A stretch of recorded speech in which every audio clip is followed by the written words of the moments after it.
Good morning. How are you? Well, I've gotten myself out of bed, and what did I wake up to? The dryer drum is in the living room. The hollowed out dryer is in the kitchen. Tools everywhere. But basically, Dana woke up this morning and fixed the dryer. So it's a good thing. My car's still sitting at the bank lot because my dad hasn't gone and got it yet. And they haven't come and got me to go and get it yet either. And basically what happened with it was the caliper exploded on the passenger side in the front. So there's brake fluid all over the tire, all over the discs, all over the pads. And then, when I thought it couldn't get any worse, the bank decided to charge me another $20 overdraft for $10 worth of gas. They come in at the last minute. So now, come the first, I have to pay the bank $35 total. Oh, sorry, it's a $30 overdraft fee. So it'd be $45 total plus the $6 a day overdraft fee.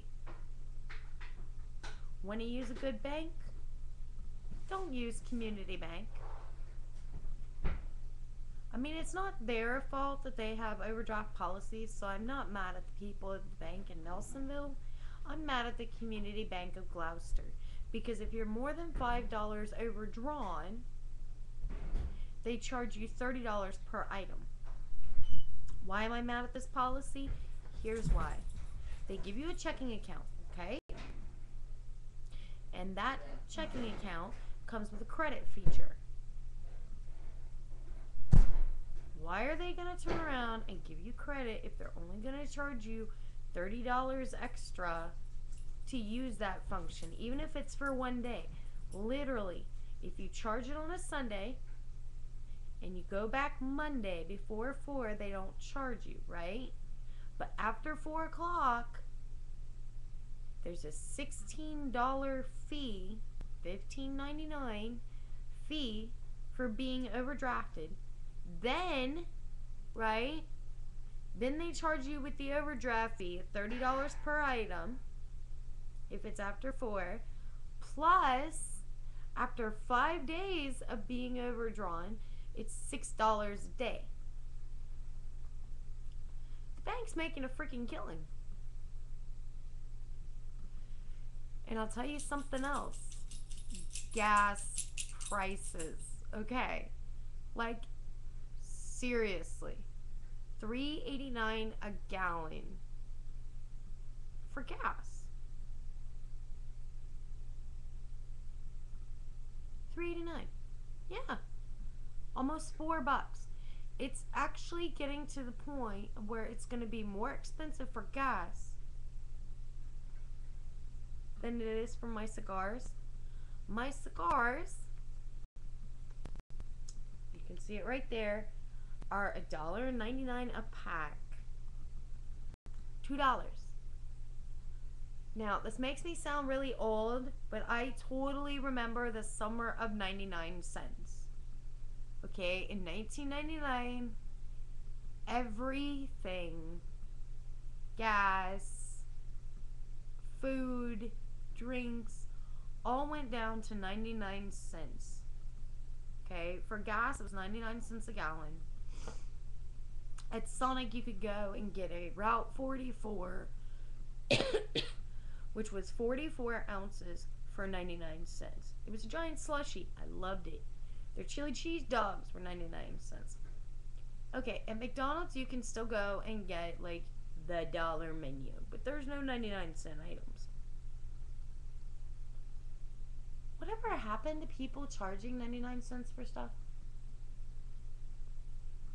I mean, now when you go to get gas or whatever, there's always that .99.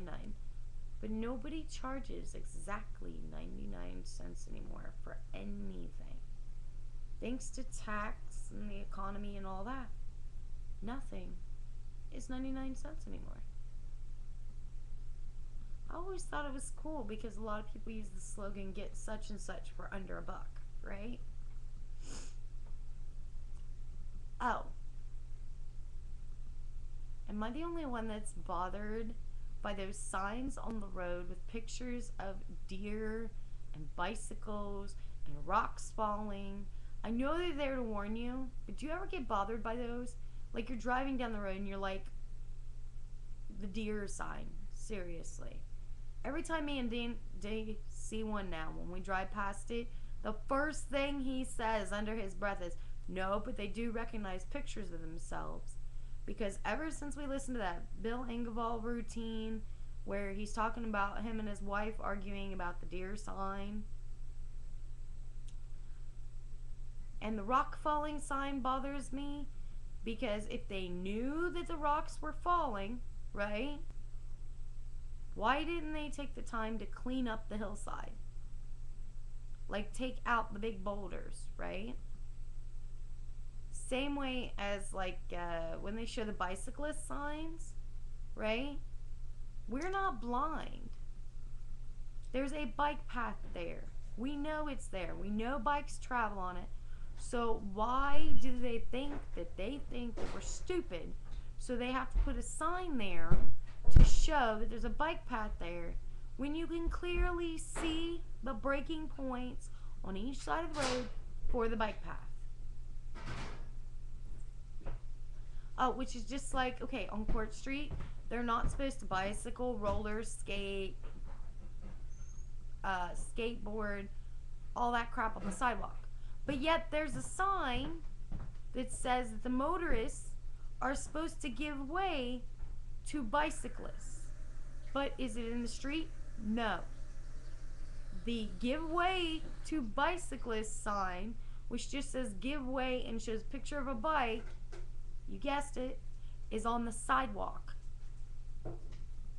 Like in the crosswalk, you know?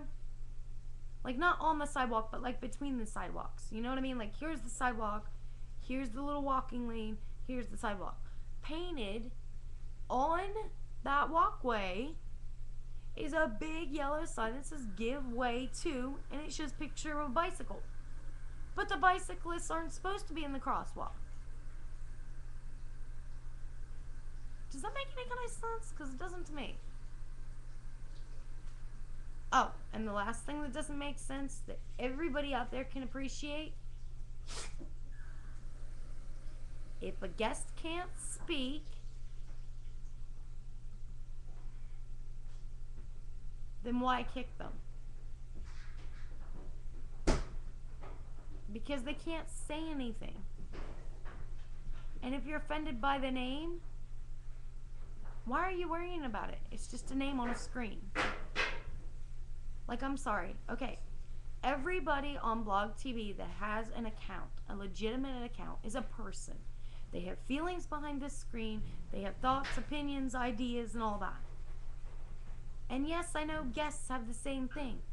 But if they can't bone up enough to show that they're a person with thoughts, feelings, opinions, etc., then why worry about them? I leave my guest chat off, yes. But do I kick people who are guests? No. Because I'm hoping that if they feel welcome enough by the people in the room, and if they feel welcome enough by me, then if they don't have an account, they'll make one. And if they do have an account, maybe they'll feel comfortable enough to come in under their name when they realize that strangers aren't persecuted. This is Squeak saying, remember to feel the love, rock on, and pass it on, no matter what, even if they hate you for it later. And if you're doing something right, they will. You know, come to think about it, let me explain that. Be yourself no matter what comes out of it. If people like you, fine. If people don't like you, fine. But keep being yourself. And if you're doing something right, they will, means that if everything's kosher with you, okay, then people who are like you are going to like you. People who have hatred in their hearts for you have something wrong with themselves. So you guys take care. And Eva, just for the record, when you see this, cup 3. Talbot. Bye. Boy. Bye. Huddy hi.